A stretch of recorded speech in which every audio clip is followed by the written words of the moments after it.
Strain को बेहतर बनाने का एक और तरीका, और वो है मेटाजीनोमिक्स। तो बच्चों, मेटाजीनोमिक्स क्या है? ये एक ऐसा अमल है जहां पर हम कास्ट के जरिए पर, यानी जरसुमा को कास्ट के जरिए पर बिना उगाए ही उनका मुताला कर सकते हैं। तो बच्चों, बहुत सारे जरसुमा ऐसे होते हैं जिनकी नमो हम तजुर्बेगाह में नहीं देख सकते हैं, या फिर जिन्हें हम तजुर्बेगाह में नहीं उगा सकते। मिसाल के तौर पर आतिश फिशा में पनपने वाले जरसुमा, इनकी काश्त हम तजुर्बेगाह में नहीं कर सकते। आर्कटिक इलाकों में पनपने वाले जरसुमा, इनकी काश्त हम तजुर्बेगाह में अंजाम नहीं दे सकते हैं। तो ऐसे जरसुमा को उनके माहौल से हम अलहदा करके उनके जीनोम को मेटाजीनोम कहते हैं, और उनके जीनोम का मुताला जो है वो मेटाजीनोमिक्स कहलाता है। तो मेटाजीनोमिक्स क्या है बच्चों? एक माहौल में मौजूद एक मखसूस इलाके के जरसुमे को, जिसमें काश्त के काबिल और काश्त के नाकाबिल जरसुमी नमूनों का मुताला करना मेटाजीनोमिक्स कहलाता है। और वो तमाम जरसुमा का जीनोम, ठीक है, वो तमाम जरसुमा का जीनोम जो काश्त के काबिल हैं और काश्त के काबिल नहीं है, उनके जीनोम को हम मेटाजीनोम कहते हैं, और मेटाजीनोम का मुताला मेटाजीनोमिक्स कहलाता है। तो आइए हम देखते हैं बच्चों, मेटाजीनोमिक्स को कैसे अंजाम दिया जाता है। तो सबसे पहले बच्चों, जिस माहौल से हमें जरसुमा को अलहदा करना है, उस माहौल में मौजूद पनपने वाले तमाम जरसुमी नमूनों को इकट्ठा करना है और उनके जीनोम को अलहदा करना है। तो देखेंगे बच्चों, माहौल से डीएनए के नमूनों की अलहदगी, यानी वो तमाम जरसुमे जो आतिशफशा में पनप रहे हैं, उनके डीएनए को अलहदा कर लेना है बच्चों। पहले तो वो जरसुमा को उस माहौल से अलहदा करना है, हासिल करना है, फिर तजुर्बेगाह में क्या करना है, उस जरसुमा को उगाना नहीं है, क्योंकि मुनासिब माहौल हम फराहम नहीं कर सकते। लिहाजा क्या करना है, उस जरसुमा से उनके जीनी मादे को अलहदा कर लेना है, उनके जेनेटिक मटेरियल को आइसोलेट कर लेना है।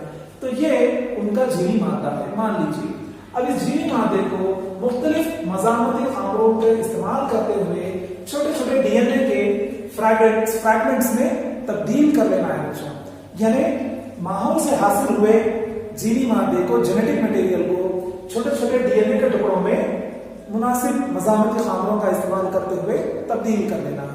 उसके बाद इन डीएनए फ्रैगमेंट्स को मुनासिब वेक्टर्स से जोड़ना है बच्चों।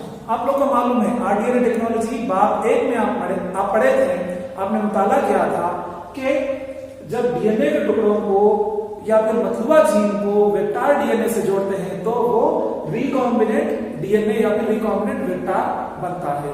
तो यहाँ पर लाइगेशन का अमल होता है बच्चों। लाइगेस फार्मूले का इस्तेमाल करते हुए माहौल से हासिल हुए डीएनए के टुकड़ों को, ठीक है, हम मुनासिब वेक्टर के साथ जोड़ते हुए रिकॉम्बिनेंट वेक्टर को तैयार कर लिए हैं। अब इन रिकॉम्बिनेंट वेक्टर को मुनासिब मेजबान खलियों में मुंतकिल करते हैं। मेजबान खलियों में मतलूबा जीन की मुंतकिली के मुख्तलिफ तरीके हैं।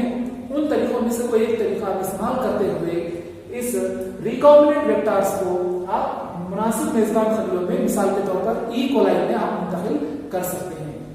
यहाँ पर मैं ई कोलाई कह रहा हूं बच्चों, लेकिन कोई और मेजबान खलिया भी आप इस्तेमाल कर सकते हैं।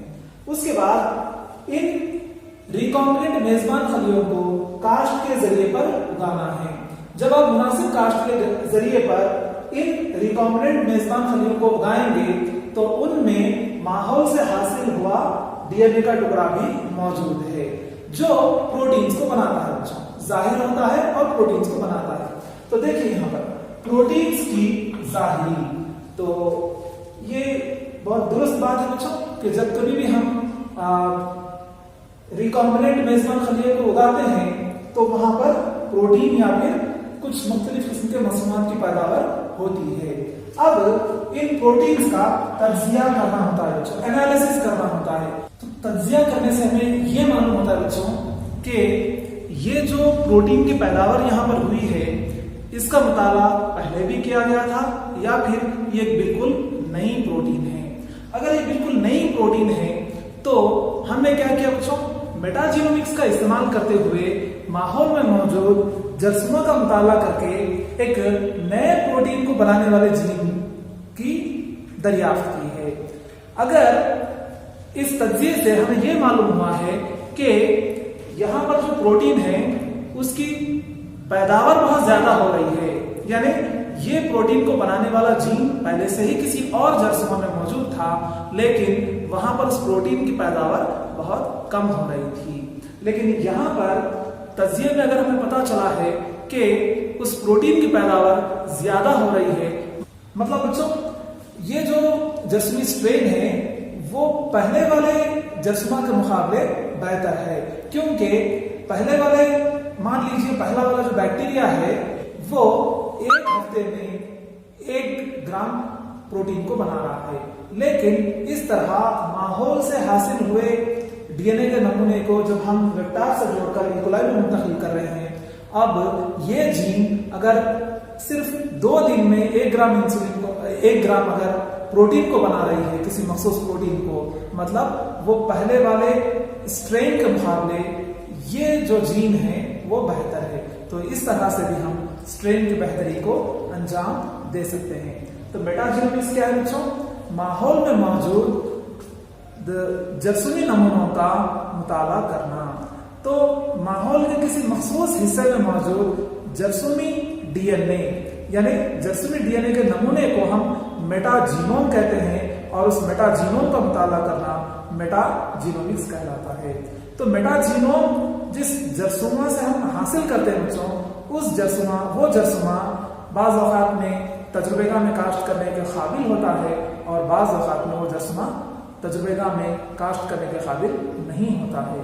यानी मेटाजीनोमिक्स में हम जिन जरसूमों का मुताला करते हैं उन्हें हम तजुर्बेगाह में बिना उगाए ही हम उनका मुताला करते हैं। तो ये है मेटाजीनोमिक्स। शुक्रिया।